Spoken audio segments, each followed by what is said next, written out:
আসসালামু আলাইকুম প্রিয় শিক্ষার্থী বন্ধুরা। এসএসসি গণিত অনুশীলনী 4.1 14 নম্বরের অঙ্কটা লক্ষ্য করো। এই যে বাম পক্ষ সমান 1 প্রমাণ করতে হবে। এখানে এই অঙ্কটা কিভাবে করব, এটা একটা সূত্র পড়ছে দেখো, দুইটা এক্সের থেকে একটা এক্স, দুইটা এক্সের থেকে একটা এক্স, উপরে পাওয়ার এ ভাগের পরিবর্তে বিয়োগ নিচের পাওয়ার বি, পরে ব্র্যাকেট দিয়া উপরে পাওয়ার যেমনি আছে এমনি এ প্লাস বি গুণ। একই অবস্থা দুইটা এক্সের থেকে একটা এক্স, উপরে পাওয়ার বি বাঘের পরিবর্তে বিয়োগ নিচের পাওয়ার সি, পরে ব্র্যাকেট দিয়া তারপর উপরে পাওয়ার বি প্লাস সি। এখানে একই অবস্থা দুইটা সি থেকে দুইটা এক্সের থেকে একটা এক্স, উপরে পাওয়ার সি বাঘের পরিবর্তে বিয়োগ নিচের পাওয়ার এ, এই পরে আবার এই উপরে পাওয়ার যেমনি আছে এমনি সি প্লাস এ। এই যে এটা কোন সূত্রটা ব্যবহার করলাম দেখো, এরকম একটা সূত্র আছে, উপরে এ নিচে এ, এটার পাওয়ার এম এটার পাওয়ার এন সমান সমান দুইটা এর থেকে একটা এ, দুইটা এর থেকে একটা এ, উপরের পাওয়ার এম ভাগের পরিবর্তে বিয়োগ নিচের পাওয়ার এন। এই সূত্রটা এই যে এখানে দুইটা এক্সের থেকে একটা এক্স, উপরে পাওয়ার সি ভাগের পরিবর্তে বিয়োগ নিচের পাওয়ার এ, এই যে এ, আর উপরে পাওয়ার যেমনি আছে এমনি, অর্থাৎ এই সূত্রটাই এই যে এখানে ব্যবহার করা হয়েছে এই লাইনে পুরাটাই। এই যে এটা তো একই সূত্র এইগুলা ব্যবহার করা হয়েছে। এখন লক্ষ্য করো, এক্স এর জায়গায় এক্স যেমনি আছে এমনি লিখলাম। এখন ব্র্যাকেটের ভিতরের পাওয়ার একটা, বাইরের পাওয়ার একটা। ব্র্যাকেটের ভিতর পাওয়ার হচ্ছে এ মাইনাস বি, বাইরের পাওয়ার এ প্লাস বি। তাহলে যে কোনো সংখ্যার উপরে পাওয়ার ব্র্যাকেটের ভিতরে একটা বাইরে একটা, দুইটা পাওয়ার থাকলে এই দুইটা পাওয়ার গুণ হয়। তাহলে এক্স এর উপরে এই পাওয়ারটা আমরা গুণ করে লিখি এ প্লাস বি ইন্টু পরে এ মাইনাস বি ইন্টু। এখন তোমার প্রশ্ন হলো এটা আগে লিখলে এটা পরে লিখলে সমস্যা কি? সমস্যা নাই, তবে এটা একটা সূত্রের সাথে মিলে যায়, এ প্লাস বি ইন্টু এ মাইনাস বি সমান এ স্কোয়ার মাইনাস বি স্কোয়ার। এই জন্য একটু সাজায় লিখলাম। পরে এই যে গুণ চিহ্ন, এই গুণ চিহ্নটা এই যে দিলাম। এখন আবার এই যে এক্সই লিখলাম।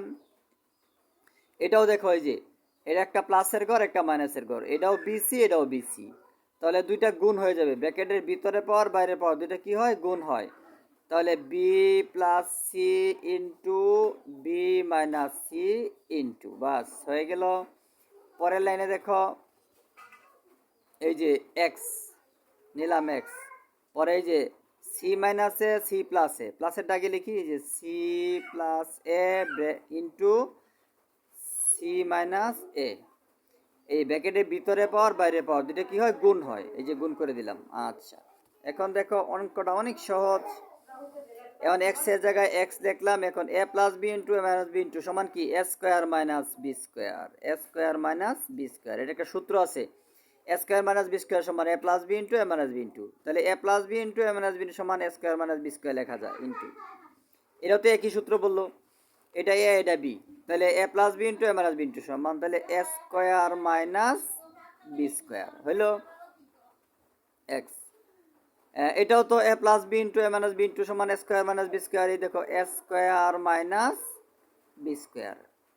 এ কেমন কথা? সিরে একই আবার এর এ বি কই, এটা কেমন কথা? হইল সূত্রের যে একটা বলা ধারাবাহিক, এটা এ প্লাস বি ইন্টু এ প্লাস বি ইন্টু এ মাইনাস বি ইন্টু সমান এ স্কোয়ার মাইনাস বি স্কোয়ার।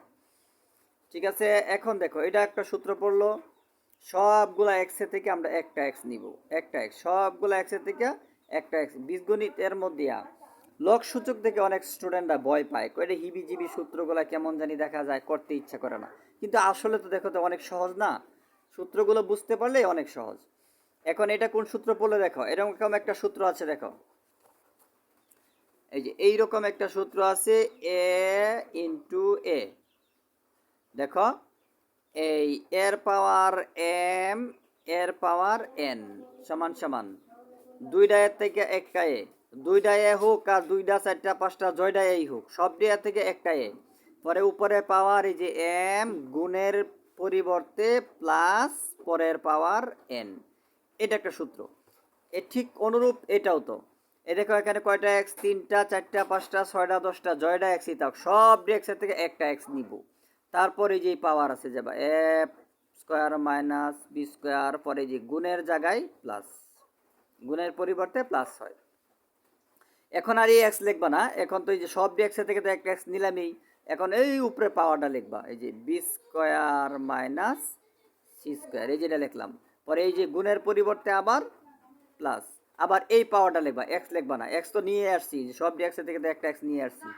পরে এই যে C square, C square minus A square, এই তো। আচ্ছা, এখন দেখো কি করবা, এখন হইলো এই যে এক্স যেমনি আছে এমনি। এখন এই লাইনে কি কাজ করবা, এই লাইনে কি কাজ করবা বলো তো? যদি কোনো স্টুডেন্ট একটা লাইনের পরের লাইনে কি কাজ করতে হয় এটা বুঝতে পারে, তার জন্য অঙ্ক করা সহজ।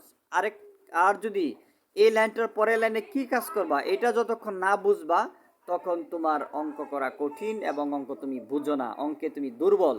আর যদি এটা বুঝো যে এই লাইনের পরের লাইনে এখন কি কাজ করা যায়, কি করতে হবে, তাহলে তুমি অঙ্কে মেধা ভালো। এখন বলো তোমরা কি করতে হবে।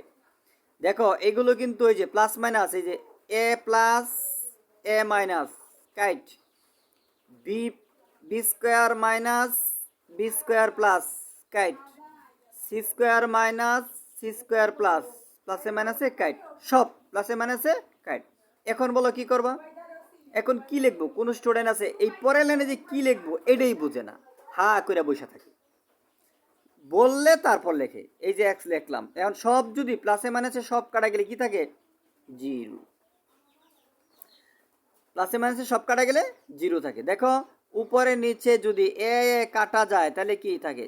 জিরো থাকে। উপরে নিচে এ কাটা গেলে কি থাকে? জিরো না, উপরে নিচে কাটা গেলে 1। আর যদি প্লাসের এ মাইনাস এর এ, প্লাস মাইনাস কাট গেল, তাহলে সমান সমান কি থাকবো? জিরো। প্লাসে মাইনাসে কাট গেলে জিরো, কিন্তু উপরে নিচে কাট গেলে 1, মনে রাখবা। আচ্ছা, এ পাওয়ার জিরো সমান কত? সূত্র আছে এ পাওয়ার জিরো সমান 1।